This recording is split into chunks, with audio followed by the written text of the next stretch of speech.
next is the Business Week's interview segment, where Effiong Ekop engages two management staff of Coronation Merchant Bank on impact of the sector. This afternoon, we are honored to have top executive officers from Coronation Merchant Bank. You know, it was listed not quite long here on the floor of the Nigerian Stock Exchange. I have the Managing Director of the bank, Mr. Abubakar Jimoh. Welcome. Thank you. And the Head of Capital Markets of the same bank, Imoukhuode. Welcome. Thank you. So let's start with you, the MD. Since you listed I think the last quarter of 2017, from there till now, how has it been, I mean, business-wise? Thank you very much. Happy New Year. Towards the end of last year, we listed 3 of our mutual funds on the Nigerian Stock Exchange. It's been very good. I think the volume that we've done since the listing closed has been significant. Very soon we'll be publishing our year-end financials, and the information will be duly contained there.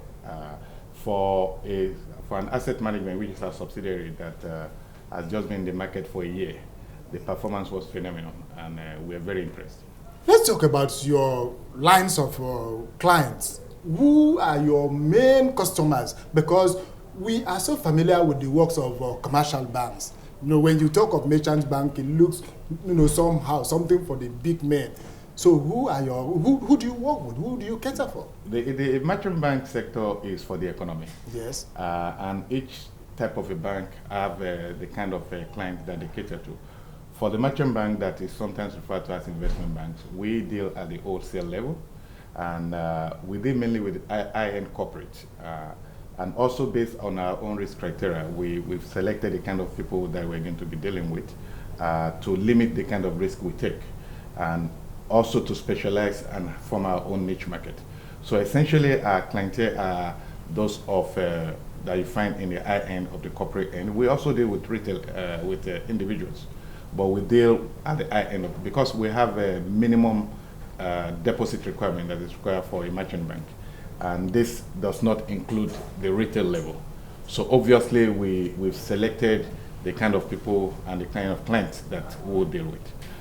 Mr. Imoukhuode, here now, your company is coming to the stock exchange and you've not stayed for a very long time. I'm sure you've not lost so much. You see the rally in the market. And now, as head of the capital markets of the bank, tell how this has impacted on your operations. All right. Well, from capital markets point of view, we have the asset management company, our securities broking, and investment banking and trustees business. Now, of course, the rally in the market has affected all facets of our business.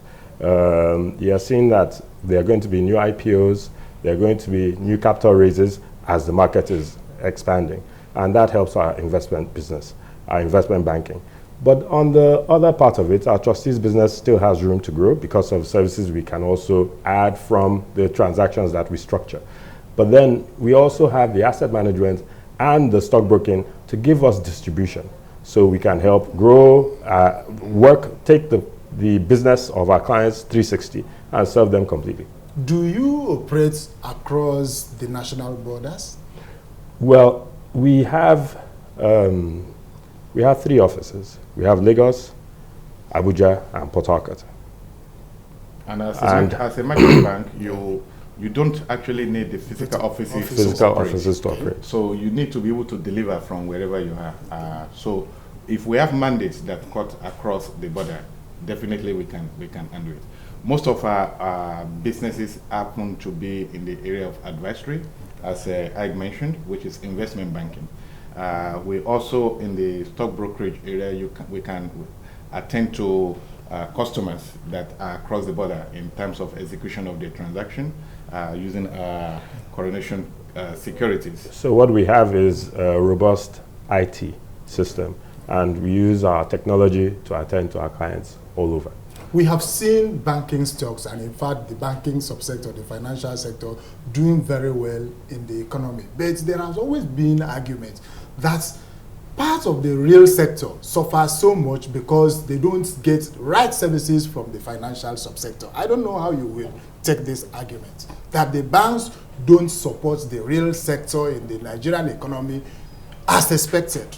Well, it is argument. It's a kind of argument that people put in the market, but that's also based on not having a clear understanding of what banks are there to do.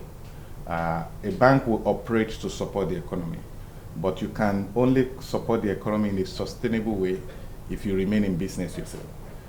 So banks have to decide on the risk criteria that is acceptable to them. They will have to identify their risk acceptance criteria. They have to say what kind of risk are they willing to take. Then you operate within that scope.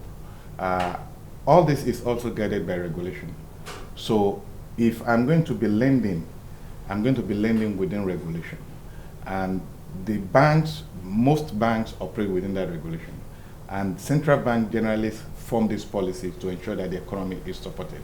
So if you look at one area where the complaints are mainly, it's in the area of high rate. But if you look at the stance of central bank last year, it was to maintain a tightening monetary policy, which was needed because the country was suffering from a very short supply of FX. And if central bank had not operated that kind of a tightening policy, then you see a lot of naira chasing after the limited available dollar. What would that mean for the common man? FX rate will move to 100, to 1,000, will move even beyond, which is worse for the common man. So the economy is significantly import dependent. So it's not a case of what do you manage? Do you allow the FX rate to go to anywhere, or do you allow interest rate to be a little bit higher and then manage the situation? I think now that rates are going down, banks will follow suit and reduce some of the lending rates they have. They'll provide more services, and then people will feel the impact of financial services more. So if we were to do a lineup on the credit lines available and the sectors, where do you think your bank, really plays big? So we are a wholesale bank. We deal significantly with wholesale clients.